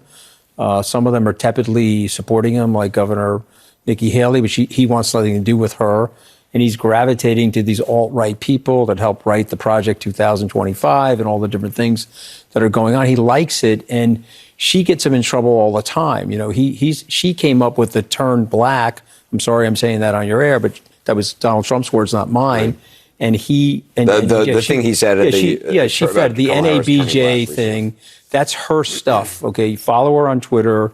It's some of the most incendiary, disgusting stuff. But that's him. There's a very big part of his personality that lives in that space. And you have to ask the equivocation that's going on. You know, 2016, a lot of us held our nose and said, okay, that's probably not right. We'll just pretend and through cognitive dissonance. But we have 9 years of data now. That's him. He is Laura Loomer. And if you're supporting him right now, look in the mirror and say, you're supporting somebody that's Laura Loomer's DNA and Laura Loomer's thought process. Can I just say also that he gets to avoid responsibility, right? So having the Laura Loomers out there saying the crazy things that maybe you won't say, right? But she gets to say it because she has no boundaries. She has no bottom. Supporting the Hitler lookalike. It's avoiding responsibility, and it reflects a double standard. Because I mean, you remember the Obama years. People were going into who his pastor was, 15, 20 years ago, and what the pastor said at a church meeting, and you have Laura Loomer right there in the room with him. So I think she benefits from the publicity, but Trump and his campaign, obviously there are a lot of Republicans who aren't happy with it. I just think this is super juvenile, to be honest with you. I mean, I watched Stelter on there said, well, we get to reward her for this. Of course, look, she's being talked about right now. And you asked the question, who's Laura Loomer? I don't know who she is. But I just feel like this is juvenile watching him. She's on the president's, on the former president's plane. But the way that you're that the program is framing it and the way that Brian's framing it, it's like these rumors and innuendos. I don't know what she's doing on there. Like, what are you talking about? That's not news. I Wait, what? Just juvenile. Wait, what? Beneath what? What the? This is juvenile? No, the fucking legacy media is finally figuring out who this person is. Show, to be honest with you. But we're not the ones who are hanging out with her. It's your candidate is hanging out with her and actually listening to her and taking advice from her to call the vice president a recently turned black person. So he doesn't know. You're not going to bring it up. We're talking about, you guys are saying he's taking advice from her. How do you know that? Brian doesn't know that. She's riding on the plane with him, posting memes that he then talks about and adds dogs into them in the debate. Have you on this show had someone. Yeah, that's enough of that. The fucking Scaramouche is pretty cool. I mean, he's a ghoul, but at least now he's our ghoul. Like, yeah, he's the other guy was like, oh, this is all very juvenile. Why are you talking about this? And it's like, well, she's posted some crazy shit, and then he's going on the debate stage and talking the exact crazy shit that she's posting. That's kind of newsworthy. And she's like a well-known entity on the dystopia beat. Again, like, I think a lot of the news organizations for a very long time did a very bad job of reporting on these ghouls, many of whom kind of came out of Gamergate, but not necessarily all of them. And they just thought that these people were like unserious and unworthy of, like, I don't know, proper news coverage or whatever. But now these people, now they have the ear of somebody who might be the president. And it's like, why weren't you reporting on her like a long time ago when she was like hanging out with Jacob Wall and shit? Like, what the fuck? They just, I don't know. They just didn't want to, I don't know. They didn't want to seem too partisan or whatever. I don't know. I don't know what the reason is. Maybe it was just that they think that they're like the upper crust or whatever of the information space. And so that to reach down into the muck or whatever is beneath them. I don't know, but they've done a bad job covering these people. But it leaves room for people like me, I suppose. So that's good. Up next, we got Charlie Kirk talking about your pets, because of course he is. There's some great Haitians in America. There's some, I've met them in Florida. But also there's a fair amount of Haitians that should have been better vetted and shouldn't be here at all. The elites in this country thought they could shame the locals of Springfield, Ohio into being quiet. They thought of all of them would be... Yo, the locals of Springfield, Ohio don't like none of this, friend. ...scared of being called racist to say anything, but they were wrong. More and more people are speaking up about what has happened to their town. They're talking about how their hospitals, schools, and social services are being overwhelmed. They're talking about vagrants moving onto their lawns, and they fear all sorts of crime. And now they're talking about something even crazier. So if somebody doesn't live in your house, tries to live on your lawn, you could probably get rid of them in 10 minutes. Allegedly, Haitians are going around and taking people's pets. And no, they're not. Them. They're just not doing this. The duck pond in a local park is being picked clean. So allegedly, the duck pond. No. First of all, it's supposed to be geese, and the video that we saw appears to have been, and like best I could tell, the person that was fact checking it got it right. A goose got like hit by a car, and the person was like removing the goose. I'm not even sure if it was alive or dead. They were removing it from the road. Haitians in this town of Springfield, Ohio. The ducks all flew south for the winter, Charlie. That's a good fucking point. Youth Decay in the chat. Ducks migrate. Maybe they flew south for the winter. By and eating ducks. In August of last year, a Haitian without a legal license drove a minivan. August of last year. Onto oncoming traffic and hit a school bus, killing an 11-year-old, Aiden Clark. Aiden Clark is another casualty of the Biden administration's insane open borders agenda, just like Laken Riley in Georgia.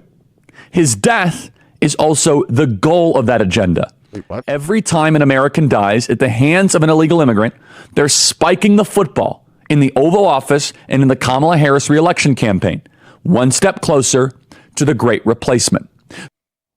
Yo. The thing that actually did happen, he had to go back about a year to find a thing. And like people do crazy things when they're driving all the time. It's fucked up, but people do crazy things when they're driving all the time and people get hurt. Driving is, vehicular accidents, vehicular like crashes, car crashes, be they accidents or people wiling out and doing something crazy in their car, is one of the leading causes of death in the United States. Up next, this one's going to be good. You know how these people are like, oh, look at me, I just wrecked a 20-year-old. Well, sometimes they find, we're going to call it from their point of view, the wrong 20-year-old. The entire time. You're welcome. 30 on, 30 off. How do you feel about the Senate? As far as her tie-breaking vote of the Senate? No. I'm just saying Senate. The Senate is technically DEI in a certain sense for small states. Like Wyoming gets people in Wyoming get a greater vote than me in California. Like Rhode Island and Hawaii? I'm giving you an example. California, I get less of a vote than someone who exists in Wyoming. So we're giving people in Wyoming more say than they necessarily should, given that they're one individual. So why do you believe in DEI as it relates to how our government is set up? But you don't believe in DEI in terms of allowing for people who are black or who are women to be in positions of power that they have not been allowed in, historically speaking. So is the Electoral College and the Senate based on race? It's predicated off of diversity, equity, and inclusion. How is right? that? Like inclusion of country areas, inclusion of rural areas, inclusion of white men like you. Okay, so you mean like Hawaii? I'm referencing. You could say smaller states or places that have less people in it. So obviously would be able to have more of a say per individual. So your argument is that the U.S. Senate is a DEI? I gotta be honest, I've never heard that argument, but I think it's a little silly. But how is it silly? Argue against it instead of just saying it's silly. Well, right. Oh shit! Get him, kid. So it's silly on its face because, first of all, we have on the House of Representatives proportional to population. Oh, but the Senate isn't. So it's DEI. It's not DEI. Yes, it is. Why would you say it's diversity, equity, inclusion? Because Wyoming gets 2 senators. They're their own sovereign state, aren't they? For country areas, for rural areas, equity for rural areas. That's not right, for smaller states. So let's go back to the Federalist Papers and the Founding Fathers. Why was the Senate composed? Can you tell me this why way? it's not DEI? Like under your definition, why is it not DEI? Because it's not based on race. And by the way, it doesn't have to be based on race. It's not based on equity, and it's not based on inclusion. Can't you have DEI based upon different characteristics other than race? Let me finish. Whether or not you're a woman, whether or not. Let me finish. Why? It's because we are a collection of states. We are not a federal project. So states' rights usurp federal. Do you know what the 17th Amendment is? Do you know why the Articles of Confederation failed? Yes, but what is the 10th Amendment? Because states had too many rights, had too much power. What is the 10th That's why Amendment? we specifically adopted the Constitution. Parker, let me make one point, okay? Which is, how did we used to elect senators? It'd be population. No. We used to elect senators based on state legislatures. So the Senate is an extension of the state legislative bodies. That's not DEI, that's federalism. No. That's the way that our system is set up, misunderstanding what I'm which is saying a DEI. bottom-up, citizen-led government to allow the states, which are first and foremost sovereign. So it goes in this ladder in this country. That's still DEI for those states citizens, and for those country areas. No, because it's colorblind. It's not that, DEI is not only based on race. Hold on a second. Diversity for country, diversity for rural, equity for rural, and inclusion of rural. That's an interesting point. So do you think DEI is only race because you associate associate it with Kamala Harris? Let me ask you a question. Is there a single instance in corporate America where DEI is implemented where diversity means anything other than skin color diversity? So diversity. No, it's not about viewpoint. Women. What? Fine. How about chromosome or diversity or skin color? So skin color. There's gender. You have to move the goalpost a little bit because you got destroyed there. All right, but. There's also no. I'm just asking a very simple question. The answer is no, because our system of government. That doesn't mean that's not DEI. Saying, Still meets your saying definition. the Senate is DEI. What was your definition, though? What was your definition? Diversity, equity, inclusion. Diversity doesn't only apply to race. You're just saying other people defined diversity, equity, inclusion to be based on race. You didn't, though. Let me finish. Because you're saying you didn't earn it. You know who did earn it? South Dakota and North Dakota when they charted themselves into states. Wyoming didn't earn it because they have less of a population. Into a state. Hold on. Yeah. Good job. I mean, I'm not sure. I would have never come up with that. But he's right, actually. Yeah, the Senate is a huge fucking gerrymander, is how I would describe it. But that's fucking pretty cool. I'm okay with that. Up next, here's Dave Rubin responding to the news about tenant media, but only kinda. She's a not bright narcissist, right? Like, she's not particularly bright and she's a narcissist. It's all about her all the time. And then what that leads to is these people wanting to control everything. That is seriously freaking dangerous. I think we've all seen that when you look at what's gone on in this country and actually all over the world over the last couple of years. And then then he said the female temperament in general, and yes, it's not racist or anything else to say that men and women are a little bit different, but it also explains why they like all of their soy boys. Why do guys that are on the left are basically these ineffectual. He didn't. He did. Watch this. All of their soy boys. Why do guys that are on the left are basically these ineffectual, weak, limp-wristed people? Why do they like that? And they're trying to make it seem sexy, even though it's not. Why do they think that if you have high testosterone and you work out, it's because you're a hardcore right-wing maniac MAGA supporter? Because nobody thinks that. People who are actually independent and take care of themselves. But what couches all of this to bring this show together? What couches all of it is that more and more people are waking up. That was the point, right? So I don't have to go through the list of people that are waking up again. But the more people, but there's a reason people are waking up. People are waking up because more and more people are talking about these things. And they are finding alternate ways of getting their information outside of CNN and MSNBC and ABC and NBC and everything else. So that is why they come after us. That is why they hate us. Remember years ago when everyone was calling Joe Rogan racist and trying to get him kicked off Spotify? It wasn't because Brian Stelter thought he was racist. It's because he thought he was competition, and he damn well was right. So again, the takeaway of all of this is we're fighting narcissists who aren't particularly bright, and a whole bunch of us are waking up, and that is a good way to start the week. So the backdrop of this is the tenant media stuff, and he's like, oh, they're coming after us because we're fucking competition for them or whatever. Oh, friend, we know what you were trying to say. We know the subtext of that is this thing about, the tenant media and the Russian money from RT Russia Today or whatever. That's the subtext of all that. And I can't wait till he decides to make an actual statement about it, because it's going to be really stupid. But we actually got a triple shot of Dave Rubin. Here's him talking about Taylor Swift. This isn't going to be weird. And then let's talk a little bit about how this fits into the pop culture part of this, because pop culture is a huge driver of the cultural narrative. Well, here's the tweet from Colin Rugg about the Taylor Swift thing, and we'll get back to it in a second. So as we referenced before, Taylor Swift endorses Kamala Harris on Instagram after the debate on ABC. Proudly. Oh my God, I love her kitty. Can somebody tell her kitty that we said pss, pss, pss, pss, pss? Herself a childless cat lady, Elon Musk, who they hate. He saw that and he wrote this: "Fine, Taylor, you win. I will give you a child and guard your cats with my life." Oh, creepy. So he's mocking, he's exposing the ridiculousness, right? It's like, Taylor Swift, you are a young, pretty girl. Do you know? So she's not a girl. I hate when they do this to women. This is a woman, not a girl. The gang members from Venezuela do to young, pretty girls. It ain't pretty. So what do we have to do? We have to keep finding each other to whatever extent we can. We have to keep waking people up. It is the only chance we have in these remaining 60 days. We got to keep waking people up by pointing out what a fucking creepy fucking weirdo Elon Musk is about women bearing children. That's going to wake everybody up. It'll bring everybody over to your side. But don't worry, we got more. Here's Dave Rubin. He's also going to bestow upon you some of his expertise about nukes and America's foreign adversaries. And his Twitter website is giving me a little bit of shit, but all right, it's ready to go now.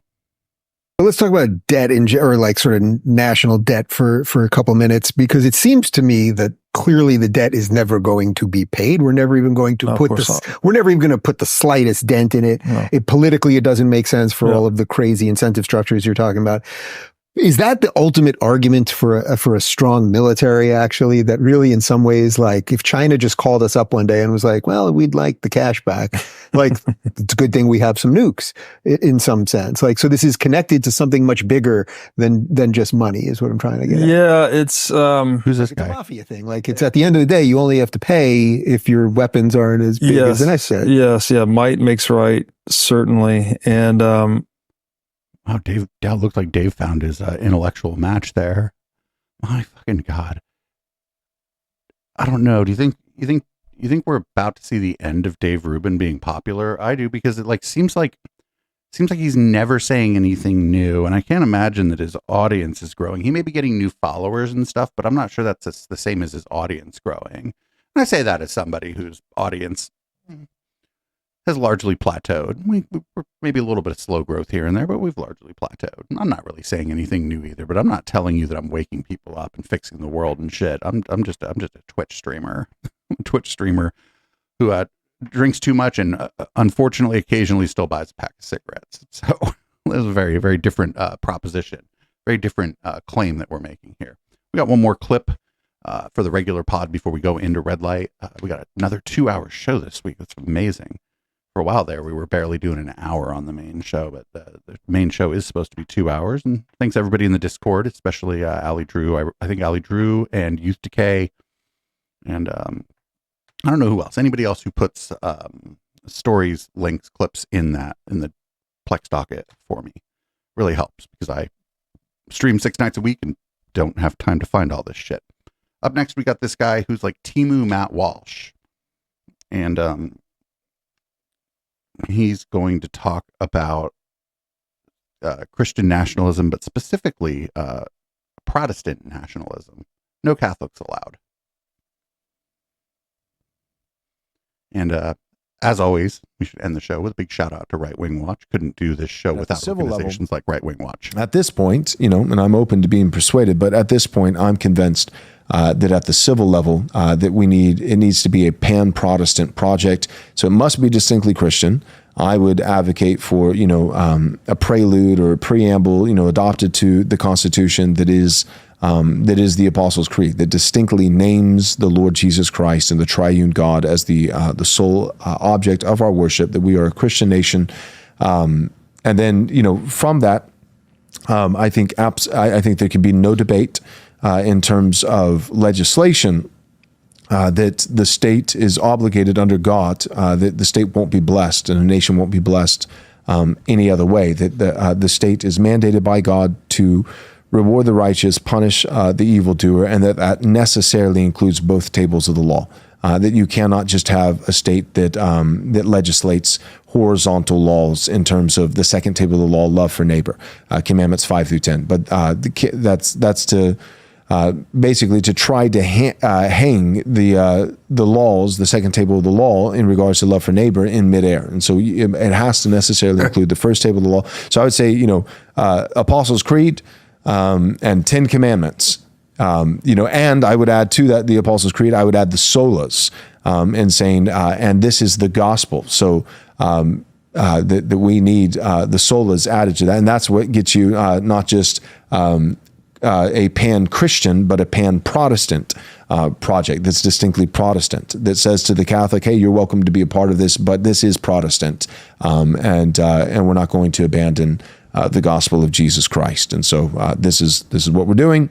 You're welcome to participate, but we're going this direction, and you don't get to, you can be in the car, but you don't get to drive. The Protestants are driving. Okay, well, that was weird. So I'm not sure if this Joel Webbin guy is becoming popular in any sort of meaningful way, or if the Right Wing Watch just got a hold of his videos and started clipping them. If it turns out that he's becoming more popular, maybe we'll do some red light deep dive on him after the Sunday show some week. If it turns out that he's not, then fuck that. He doesn't get that honor.